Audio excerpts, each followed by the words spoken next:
पौधों में जल तथा खनिजों का स्थानांतरण सरोवर translocation of water and minerals in plants are efficient of side. यह पौधों में आंतरिक परिवहन के अंतर्गत है। यहाँ पर यह बताने का प्रयास किया जा रहा है कि जाइलम के द्वारा ही जो जड़ों के मूलों के द्वारा जल एवं खनिज लवणों का अवशोषण होता है वह जाइलम के द्वारा ही पत्तियों तक पहुंचाया जाता है। इसके लिए जो है जड़ों द्वारा रसारोहण, यहाँ पे चित्र दिया गया है जड़ों द्वारा रसारोहण। यहाँ पे मूल रूम है, इसे रूट हेयर कहते हैं, जड़ से दिए हुए हैं। मृदा है, मृदा कणों के बीच जल के अणु हैं। ये अणु जो है वो जाइलम वाहिनियों के द्वारा ही पत्तियों तक पहुंचाए जाते हैं।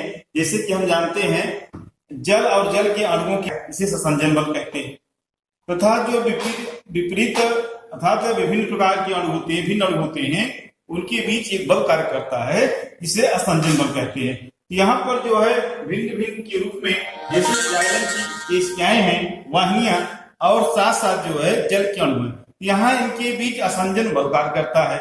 अर्थात जल के अणु जो है वो जाइलम की वाहिनियों के बीच चिपकते चलते हैं। दूसरा, जल और जल के अणुओं के बीच संसंजन बल कार्य करता है। अर्थात एक जल का अणु जब आगे बढ़ता है तो दूसरे जल का अणु उसके अपने बल के साथ खींचते हुए आगे चलता है। इस प्रकार से जल मृदा अवकाशों के बीच से जल जो है वो जड़ों में मूलों में पहुंचता है। जो इनकी जो है वो आगे इनकी केशिकाओं के साथ चिपकता हुआ, पीछे बताया गया वो मुद्दा बनता है।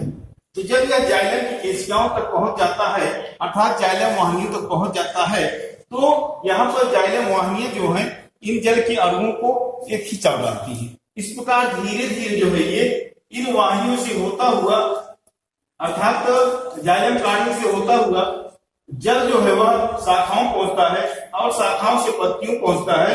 पत्तियों में स्टोमेटा होते हैं और वाष्पोत्सर्जन के फलस्वरूप जो है जल हवा में निकल जाता है, उड़ जाता है, वाष्प हो जाता है। तो देखते हैं यहाँ का जल जब निकल जाएगा इसके स्थान पर दूसरे जल की आपूर्ति होगी। इस प्रकार जो है ये अणु निकलता है जल का तो उसके साथ दूसरा अणु आता है, तीसरा अणु आता है। इस प्रकार क्रमशः जो है वो मूल रूप से पत्तियों तक जल के अणुओं का खिंचाव पैदा हो जाता है, जिसे एक यह शक्तिशाली खिंचाव के रूप में पैदा होता है। अब यहाँ पर जब जल के साथ ही जो है खनिज लवण एवं अन्य जो फर्टिलाइजर्स हैं जो खेत में डालते हैं वह घुलित अवस्था में ही इन जल के साथ जो है वो पत्तियों तक पहुंचता है। इस प्रकार यह जड़ों द्वारा रसारोहण का प्रदर्शन दिखाया गया है। अर्थात जल के द्वारा ही वह खनिज लवण जल का पत्तियों तक पहुंचता है।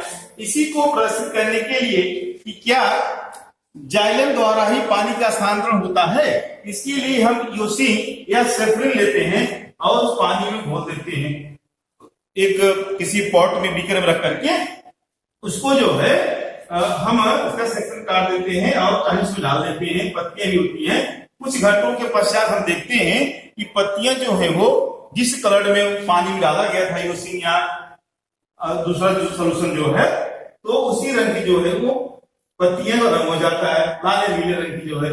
तो अब यहाँ जैसे सेक्शन काटते हैं जो है इसका तनिका या पत्ती का तो हमको लाल रंग दिखाई पड़ेगा क्योंकि यहाँ यूसिन एक लाल रंग का विलयन है इसमें डाला गया था। एक इसके लिए दूसरा प्रयोग करते हैं, क्या जाइलम के द्वारा ही जल ऊपर तक जाता है? इसके लिए हम क्या करते हैं, दो शाखाएं लेते हैं अर्थात दो तने लेते हैं, दोनों को अलग अलग बीकरों में रखते हैं। एक इसकी जो ऊपर की कवर होती है छाल हम निकाल देते हैं चाकू के माध्यम से और इसे मोम लगा देते हैं। यहाँ दूसरा फिगर दिखाते हैं, यहाँ इसकी जो छाल के साथ साथ जो है छाल हम छोड़ देते हैं और लगी रहती है। जब इसके नीचे हम मोम लगा देते हैं अर्थात उसके जाइलम को बंद कर देते हैं। अब दोनों बीकरों में जल भरा रहता है। कुछ घंटों के पश्चात हम देखते हैं कि उस बीकर का पौधा जिसकी छाल निकाली गई थी और उस पर मोम लगाई गई थी, जबकि इसकी जो जाइलम है वो ओपन है, खुले हुए। यहाँ पर इसका जो पौधा है इसकी पत्तियां नहीं मुरझाती, ये पूर्णतः प्रफुल्लित रहते हैं। अर्थात ऐसा मालूम होता है और है भी कि जल जो है यहाँ तक पहुंच रहा है तभी ये जो है ये मुरझाए हुए नहीं है, पूर्णतः खिले ही रहते हैं। जबकि दूसरे में जिसमें मोम के द्वारा उसके जाइलम को बंद कर दिया गया है उस समय के पश्चात हम देखते हैं कि उसकी पत्तियां जो है वो मुरझा जाती हैं। जिससे सिद्ध होता है कि जल जो है वह जाइलम की वाहिनियों के द्वारा ही पत्तियों तक पहुंचता है। तो इस प्रकार से इस प्रयोग में ये दिखाया गया कि जल जाइलम के द्वारा ही पत्तियों तक पहुंचता है।